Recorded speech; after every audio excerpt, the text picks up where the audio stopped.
Welcome to the latest episode of MQ's Open Mind. Craig and I are delighted. Today we've got another fascinating guest. We've got Max Taquet, who is an academic clinical fellow at the Department of Psychiatry at the University of Oxford. So welcome, Max, to the podcast. Thank you very much for having me. Oh, welcome in. So what we're looking forward to is we're going to get into the detail of some of the work, the fascinating work you've been doing on COVID. But what we always try and start off with is to sort of give our guests a bit of a sense of who you are. So you can tell us a bit about your background and how you got into working in psychiatry and the work that you do. Sure. So I'm originally an engineer. I guess I still am. So I graduated in engineering from the University of Louvain in Belgium, and then I got passionate about research, and I did a PhD in brain imaging, and I was mostly at the Boston Children's Hospital in the US as part of Harvard Medical School. And there I was sort of developing techniques for brain imaging, so doing the nerdy side of brain imaging, if I can put it that way. And I was applying that to some cohorts of patients, but I had no idea who those patients were. And I thought it was a bit frustrating, so I decided to go on and study medicine. And that's what brought me to the UK, where I studied medicine as a graduate entry medical student in Oxford. And then I became increasingly interested in the brain and its association with behavior and how we can sort of measure those type of things and how that relates to individual experiences of patients. And that's what led me to do a career start a career in clinical psychiatry with a strong interest for research. Great. And so in terms of, I was doing some reading about, or one of your interests previously, and you have an interesting view on the role of diagnoses and obviously the reliability and validity of them. So do you want to tell us about some of the work you've been doing in that regard before we get into details of the COVID work? Sure. Yeah. So I think diagnoses in psychiatry are not made based on tests or blood tests or even scans. They're basically based on a collection of symptoms. And unfortunately, that means that oftentimes the diagnoses that we make are not necessarily reliable. And by that we don't necessarily mean that what we're telling patients is wrong or is not helpful. But the label we give patients might be different depending on which psychiatrist we are. So whereas some psychiatrists might give a patient a diagnosis of depression, another one might give them a diagnosis of anxiety, and a third one might give them a diagnosis of mixed anxiety and depression, as it's sometimes called. That doesn't really matter for patients because the treatment is very much the same, both for psychological treatment, but also medical treatment or pharmacological treatments or drugs. But that means that for research, that can cause problems. Obviously, when we try to find biomarkers of illnesses, for instance, psychiatric illnesses, we tend to think that the diagnostic label is the ground truth. This is what we need to find a biomarker that correlates perfectly with. And it's probably unlikely to ever be the case if we rely on diagnoses that are themselves not reliable. And sort of early research interest of mine and of many people is in moving away from those simple diagnostic categories. And I suppose that also reflects the complexity of mental illness and the fact that patients, even though they can identify with a label, they know that their life and their experience is much more complex than this simple label. I know you've said there that, the label itself, right, so it doesn't necessarily inform or make a difference to treatment. You use the example, obviously, of anxiety versus depression or mixed anxiety and depression. But I wonder, is the question more fundamental is, of course, diagnoses are a collection of symptoms, but is there just so much heterogeneity that actually the diagnoses in and of themselves will become meaningless in time, or will we have such a fine-grained, or over time, you'll be treating symptoms rather than diagnoses? Yes, so that's one way of seeing it. There might be a lot of heterogeneity. To some extent, there's also a lot of homogeneity. And I think that's what some of the neurobiological findings are pointing to, where we find that there are brain networks, for instance, that do not correlate with specifically depression or specifically schizophrenia or specifically anxiety, but do correlate quite strongly with the presence of a mental illness. Mm-hmm. So it's both sort of homogeneity and heterogeneity, which we need to, I suppose, embrace. Yeah, because I've always been surprised that we haven't made the progress. When the human genome was mapped, we'd all these hopes and expectations that we've been making all these strides forward, which we just haven't made yet, have we? No, well, I think it reflects how complex those disorders are, and how much, because we're talking about the biological aspects here, but obviously the psychological and social aspects are just as complex. And so we need to very much embrace that complexity, try to capture it, try to quantify it, try to measure it in order to I suppose, make great progress in characterizing and then treating those disorders. Yeah, Not that no, we're not making any progress, we are making progress, no, obviously. I think we are, but that's There's a lot because of yeah, I was at a conference last week and it was raised. It was a suicide conference, and just actually a number of the speakers raised this as a fundamental issue that we're reflecting on the field, how our field had developed or hadn't developed in the last 20 or 25 years, and it just came up time and again. A lot of people had put their eggs in that human genome basket, and of course recognizing, of course, the biopsychosocial nature of mental health presentations. But no, I think we are definitely making progress, and hopefully we'll continue to. Just on that note, then, Max, let's take us into the fascinating work that you have been doing on COVID. So we'll move it in sort of two parts. The first bit, I remember saying the sequelae paper in Lancet Psychiatry in 2021, the FOSS COVID studies, isn't that right? Do you want to tell us a bit about that study and then what he's found in that initial really important findings at the really early days in COVID? I think it was at the end of 21, I think that paper was published, and was it the first 6 months effectively or 12 months of looking at people's recovery. So can you tell us a bit about that, because that really is really important work? Well, absolutely. So the initial FOSS study I was not involved in, but they certainly have highlighted quite clearly that a lot of people, after they've been hospitalized with COVID-19, do carry on having symptoms or go on to have some symptoms that affect different parts of the body. That might affect their breathing, that might affect their ability to exercise, their fatigue, their concentration, their mood, etc. And that's also reflected in the kind of studies that we've been doing early on in the pandemic, where we've looked at large-scale electronic health record data to try and see whether people with COVID-19 were at an increased risk of being diagnosed with brain disorders, whether it's cognitive problems, depression, anxiety, psychosis, but also strokes, brain hemorrhage, etc. And where we found quite clearly that having COVID-19 was associated with a much greater risk of those disorders than having something like the flu. And so that sort of led to people becoming more and more interested in understanding why it might be that people who have COVID-19, that infection caused by a small virus, SARS-CoV-2, why is it that this small virus can cause brain problems? And why is it? I suppose that's an open question, but that's a question to which we are starting to find answers. There's always been a few hypotheses, and those have been expressed by people who have great expertise in the field of infectious diseases and sort of neuroscience and neuroinflammation and neurology and psychiatry. And so those hypotheses were that there might be a degree of inflammation that might affect the brain. We know that inflammation in the brain can cause a variety of problems, including things like cognitive problems. There was the blood clot hypothesis, which is that we know that people who have COVID-19 are at an increased risk of having blood clots in different parts of the body. And that includes their lungs, obviously, but that also includes their brain. And that's reflected what we've seen in terms of the epidemiology of strokes after COVID-19. And it might well be that clots in the brain might cause things like cognitive problems. And then there is other hypotheses, just an autoimmune response or the virus staying dormant in different parts of the body, perhaps even the brain. And then the virus activating or reactivating previous infections. So all of those were hypotheses, and very valid and interesting and important hypotheses. And now we're starting to have the data, I suppose, helps put forward some of those hypotheses, not saying that the other ones are wrong, but saying that certainly some of them have now some empirical evidence to back them up. How much is someone's surroundings play a part in the effects? So I suppose, as with everything in health, it's always a combination of some biological mechanisms and contextual factors. Where you start before your COVID-19 illness is going to influence how much you recover from it. That's I suppose quite obvious for all diseases, and it's certainly true as well for COVID-19. And one important and interesting question is to try to understand why is it that even people who start with a great, as we might call it, reserves, cognitive reserves or physical reserve, might still go on to have complicated and convoluted courses of the illness.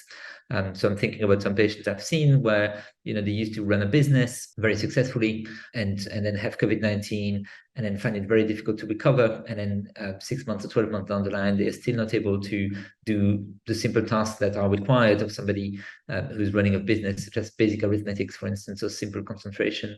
And so this is in of itself a very interesting and peculiar phenomenon, and clearly has dramatic consequences for some of those patients who are affected. I'm just also curious, and what the bidirectional paper he's published in Lancet Psychiatry as well, because a number of studies have found this. Then obviously obviously COVID-19 depending on severity obviously predicts psychological outcome or psychiatric outcome, but also people with premorbid or mental health problems are at increased risk of COVID-19.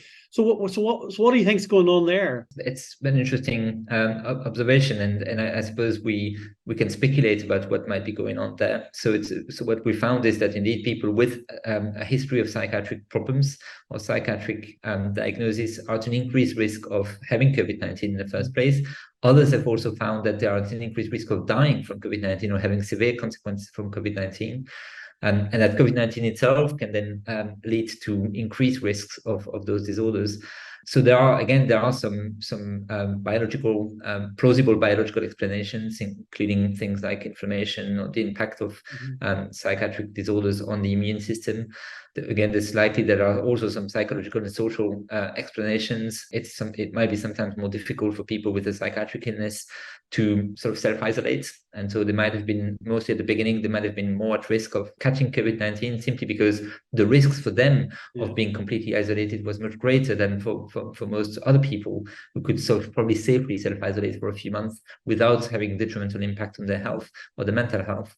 Whereas for people with severe or indeed some diagnosed psychiatric disorders, the risks did not outweigh the benefits. Yeah, no, I think for lessons we'll learn, I think it's really fascinating to see what we will learn in time about that bidirectionality. But I agree that there's a number of possible hypotheses out there.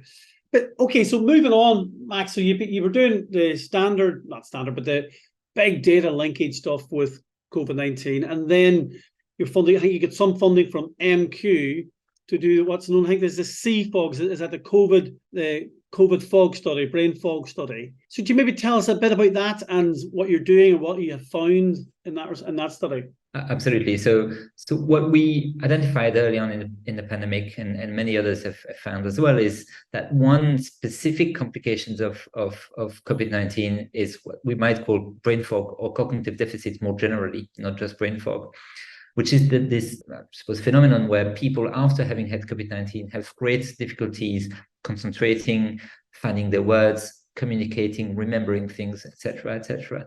And this is incredibly impairing for people who are affected. A lot of them are out of work. They can't go back to work. A lot of them have difficulties in their daily lives outside of work, family life, etc. All of that requires quite good cognition. And we found that was quite specific to COVID-19, more so than things like depression and anxiety, for instance. So when we looked at the data in those large scale that we were referring to, those large scale studies, we found that cognitive deficit was one of those very specific complications of COVID-19. And so we thought that we would have a deeper dive into it, try to better understand why is it that some people with COVID-19 go on to have those cognitive problems. And this is what we've been able to do with the generous funding from MQ is looking at in greater detail at what might be happening during the acute infection, what kind of biological mechanism we can measure at the time, which predicts the risk of developing cognitive problems in 6 months and 12 months after the infection. And what stage is that in that study? So that study has now been published. So that, well, I suppose the first part has been published in Nature Medicine last month, so on the 31st of August. And what we found then is that there were some biomarkers during the acute infections which predict cognitive problems 6 to 12 months down the line. And those markers were fibrinogen and D-dimer. Those are two protein fragments, which are known to be increased for a range of reasons. But the two main reasons why they're raised are inflammation and coagulation, so blood clotting. But what we also found is that those two profiles of biomarkers were also associated with low or normal CRP, and CRP, or C-reactive protein, is a protein which is raised almost invariably when there is inflammation. So the fact that we found that fibrinogen and D-dimer were raised in the absence of the corresponding raise in CRP suggested to us that this was due to coagulation or blood clotting rather than inflammation. And this, we believe, has given more support to the blood clotting hypothesis of brain fog and cognitive problems. Do we know, first of all, what percentage of people experience brain fog? And then secondly so what are the treatment implications then of your findings? So to answer your first question, no, we don't really. And so it all depends on how we define it. Yeah. So one way of defining it is to say, well, among the people with a diagnosis of COVID-19, how many of them go on to have a diagnosis of brain fog or diagnosis of cognitive problems? So you might say, well, is that even a diagnosis? Are people making the diagnosis? Yeah. And actually, people aren't. But when we looked at those big data sets and we looked at the kind of diagnostic codes that clinicians were using, we found that people were using a kind of diagnostic code which I've never used before, to be honest, which is a sort of cognitive problems. I can't remember the exact name, but it's something along the lines of cognitive problems not otherwise specified.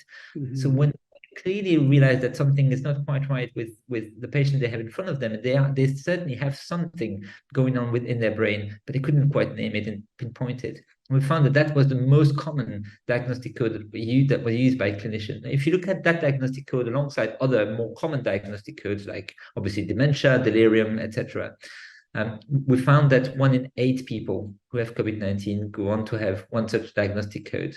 But that's an underestimate of the number of people with brain fog after COVID-19, because it only picks up the people who receive a diagnosis of brain fog, so to speak, or cognitive problems after COVID-19. Yeah, and have we any sense of, is there something distinct about the brain fog associated with post-COVID rather than other post-viral reactions? Well, we know it's more common. So that's something we've established using large-scale epidemiological data. So we know it's about 30 to 40% more common in relative terms. And so that's a start. Now, the nature of it remains less clear. I think at the moment, the evidence shows that attention might be one domain where people struggle most after COVID-19. That might not necessarily be the same for other infections. So the attention is the ability to sustain a task for a long period of time and to remember enough information for a short amount of time to be able to process and simple or more complex cognitive tasks. And so we know that that's one domain where it's affected, but we also know that other domains are affected too. And so it's unclear whether the nature of brain fog after COVID-19 is fundamentally different from the brain fog that we might see in other cases. And do we know if, I'm firing lots of questions at you, Max, it's a really fascinating area. And in terms of predictors of who's likely to report brain fog, is it more common in people with previous mental health problems, or are there other predictors, or men or women who's more likely to report brain fog? So that's a fascinating and interesting question, and not least because it's a question that's often answered a bit too succinctly without looking at the nuances, and nuances are very important. So that's something we started looking at, or that we've looked at in a paper that was published last month, where we looked at the predictors of low cognition or more cognitive deficits, more cognitive problems in the 6 months after COVID-19 along 2 dimensions. So we looked at objective cognitive deficit, and by that I mean people scoring lower on a standardized cognitive test called the Montreal Cognitive Assessment that we often use in clinic for screening for dementia, for instance. But we also looked at the predictors of subjective cognitive deficits. And this is when we simply ask people, do you have problems with your memory? Do you have problem with attention? Do you have problem remembering things? Do you have problem communicating? And so we were able to look at the predictors of both those things. And it turns out that the kinds of predictors for one are quite different from the kind of predictors for the others. So whereas having a history of things like strokes or cardiac problems, etc., was associated with an increased risk of objective cognitive deficit, as might be quite obvious to people who study things like vascular dementia. The predictors for subjective cognitive deficit were more along the lines of the kind of predictors that we see for long COVID. So we know middle-aged women without necessarily a history of stroke, but more with history of things like psychiatric problems. Those are risk factors for developing subjective cognitive deficits. But interestingly, we found that so we found that the biomarkers that we were identifying were predicting objective and subjective cognitive deficits quite differently. So whereas fibrinogen was mostly a predictor of objective cognitive deficit as well as subjective one, D-dimer, which is the other sort of protein fragment associated with hypercoagulation or blood clotting, that was mostly associated with subjective cognitive deficit, but not necessarily with the presence of objective signs. And that, I guess, sort of in a way breaks the myth or the misconception that anything which is subjective can't possibly be biological. Now, there's no rule in nature that says this should be the case, right? We know that pain is very much objective. We can't re-objectivize pain, and yet pain is often very much biological. Yeah. And so we found similar things here in our paper. So, but do you have any idea why, though, one of the markers and not the other was more linked to the subjective? Is there any reasonable biological explanation for why there might be a stronger link with subjective, say? Yes, so we found quite a few other things along the same lines, which point to which allows us to sort of speculate about mechanisms. Those are still very much speculation, but we think that perhaps the fibrinogen story, so the first sort of dimension that we've identified that's associated with objective cognitive deficit and subjective cognitive deficit. We believe that perhaps this is to do with blood clots in the brain, and there's a number of reasons for that. But also perhaps due to the direct effect of fibrinogen on the brain. That's something that I wasn't familiar with. I had to dig deep into the literature, but actually the literature is well and quite convincing in that regard. And indeed, back to before the pandemic, where people have identified that fibrinogen can have important impacts on the brain and can cause things like cognitive problems. The D-dimer story, on the other hand, is quite different. One thing that allows us to speculate a bit further is that we've found that people with raised D-dimer who have cognitive problems also have fatigue and shortness of breath at 6 months. And so we suspect that perhaps the D-dimer reflects blood clotting in the lungs rather than blood clotting in the brain. And that would explain why they have a degree of shortness of breath and why they have fatigue. We know that blood clots in the lung can cause both those things. But it also helps explain why they have subjective cognitive problems without necessarily the evidence of objective signs of deficits. And that's because we know that shortness of breath and the fatigue that's related to blood clots in the lung can cause a degree of subjective cognitive deficit that sometimes predates the objective signs. So it might be followed up by objective signs, sometimes not. But this is again a fascinating literature which is back to well before COVID-19 pandemic, and which looks at what is subjective cognitive deficit and what can cause it. No, it's really interesting. Two very distinct potential mechanisms there. So in terms of what's your next steps, are you following people up beyond the 6 months? Yes. So one thing that we've been able to do with the funding from MQ is as part of the CFOX study is to look at the cognition of people who were part of the first COVID study approximately 2 years after the infection. We looked at that in a slightly different way than we looked at it from the 6 and 12 month time points. We asked the participants to complete a battery of online questionnaires called Cognitron, developed by Adam Hampshire at Imperial.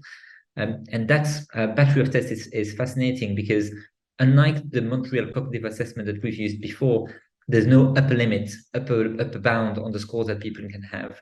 Now, I can do a Montreal cognitive assessment score now, and I would probably score 30. If I stop sleeping, or if I'm cramming for an exam, or if I've had a very long night out, and I do the Montreal cognitive assessment, it's likely that I will still have a score of 30 out of 30 because it's quite a straightforward test for most people.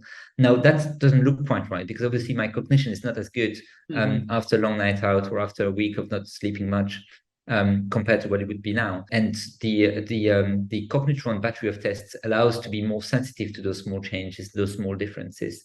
And so we hope that not only that would give us more indication or more information about what kind of cognitive problems people have, but also perhaps will give us an idea of the kind of cognitive deficit that people might have that are not reflected on a Montreal cognitive assessment, and that might still be perceived by them. And so perhaps we might be able to objectivize the subjective cognitive deficit that we've seen in the first step of the study. Excellent. What's the space for that one? But see, the people in the study, are they getting what interventions are they getting? Who you've recognized that they're experiencing cognitive deficits. Are they getting support? So at the moment, the only kind of support I think they might be receiving, apart from the general support from GPs and obviously the support from non-healthcare professionals or non-healthcare periods, such as support from their families and friends, the kind of medical support they receive at the moment, if they are lucky enough, is access to a long COVID clinic, and those are great, but those are often overbooked, and they're not, I believe, not everywhere in the country. So that's the kind of support they're receiving at the moment. No, I hope that the sort of discoveries that we're making as part of CFOG will help create further enthusiasm, if there needs to be any, to test interventions in randomized controlled trials, so that in the months to come we will have interventions that are specifically targeting the kind of problems that those people might have. And so you could speculate of the kind of treatment that might come out of the study that and the findings that we've had. Obviously, anticoagulant seems to be an obvious candidate. I certainly don't encourage anybody to take an anticoagulant at this moment to prevent brain fog before we do any further randomized studies. But this is the kind of things that might emerge from those findings. But there's another, perhaps just as important consequence or potential treatment approach for those people. And this is, I guess, what we might call cognitive rehab. So we know that when people have a stroke, they might recover the function of their arm and their legs by doing a lot of intensive rehabilitation with physiotherapists and occupational therapists.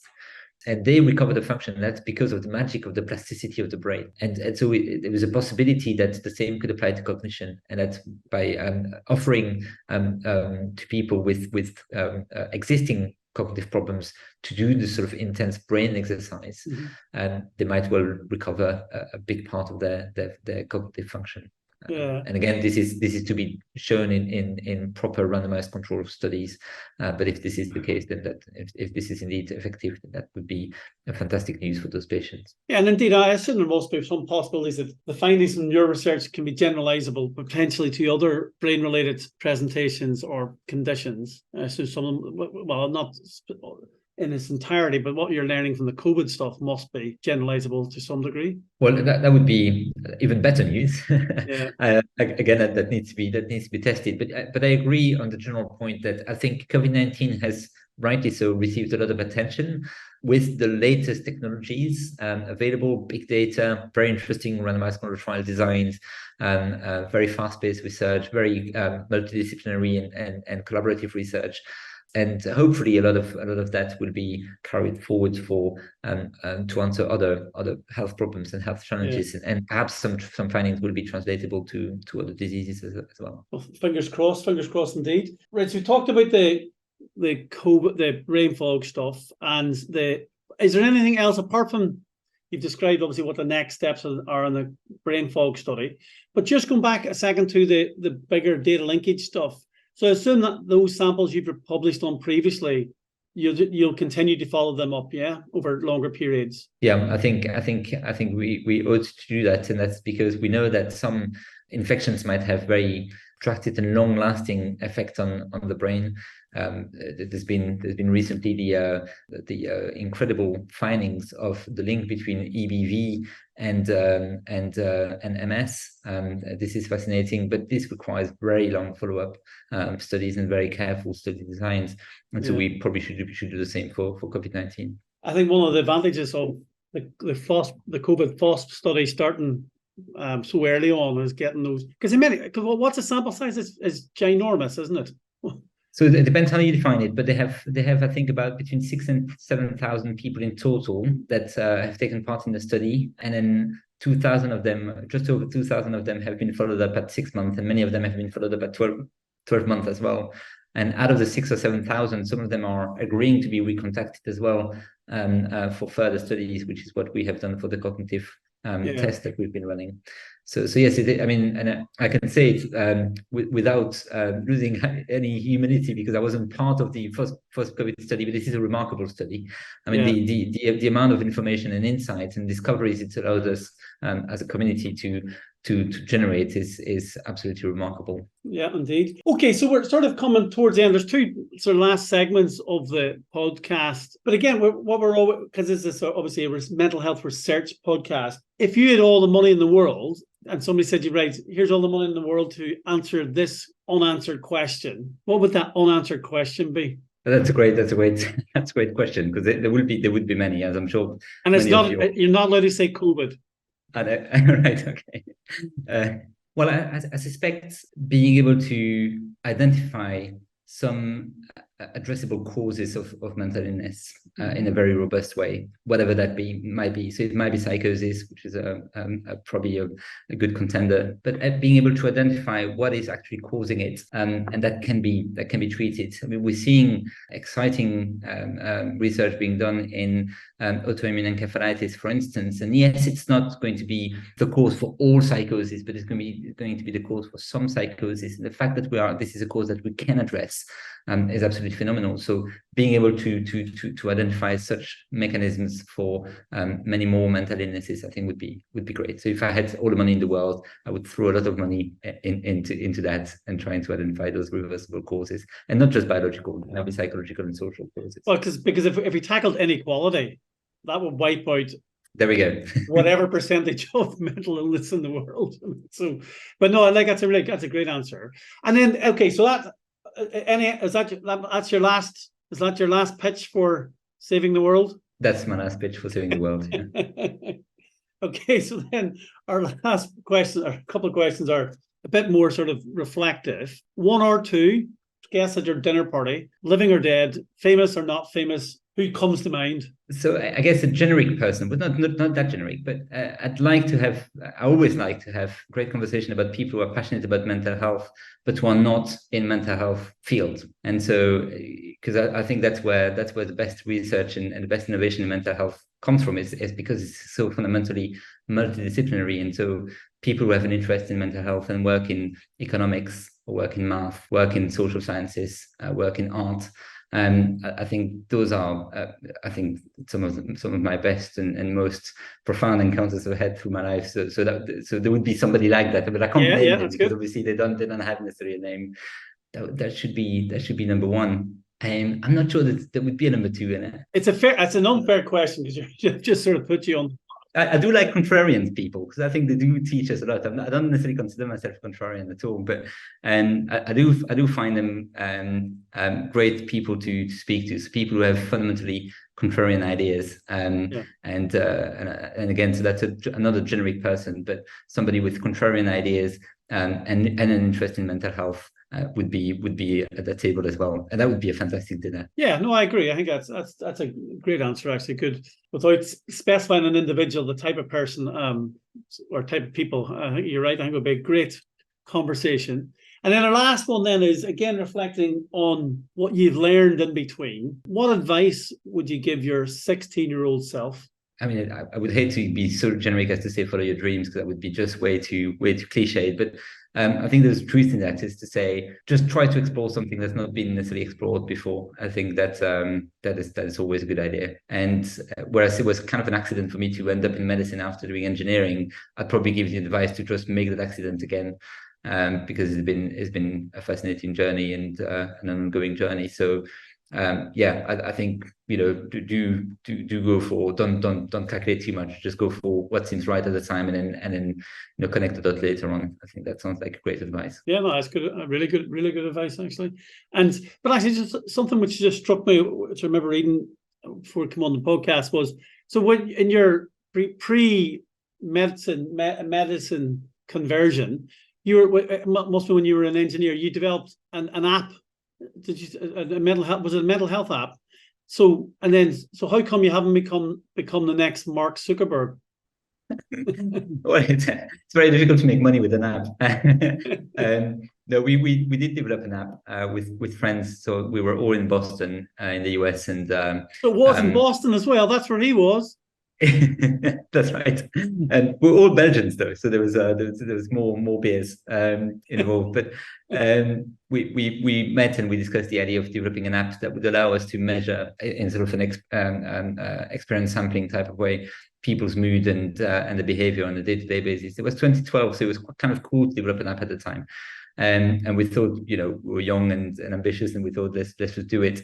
And it turned out to be more successful than we imagined. So the app was used on a French reality TV channel, or TV show, and then it was advertised on their webpage. And so 60,000 people turned up and started downloading the app and reporting on their mood and their behavior. And we're still using that the data now. So if any of the people who are listening to the podcast are interested in getting into this data, and there's probably plenty of questions that we can still answer with that that we haven't answered yet. So excellent. I'm glad I remembered that before the podcast ended, because I was on my list of I meant to say it at the start of the podcast, so I'm glad I remembered at the end.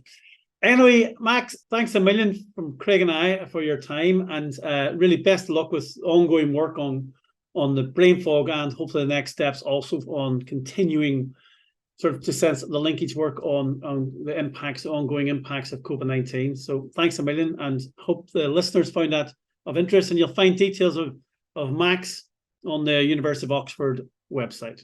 All the very best. Thank you very much. Thanks for having me.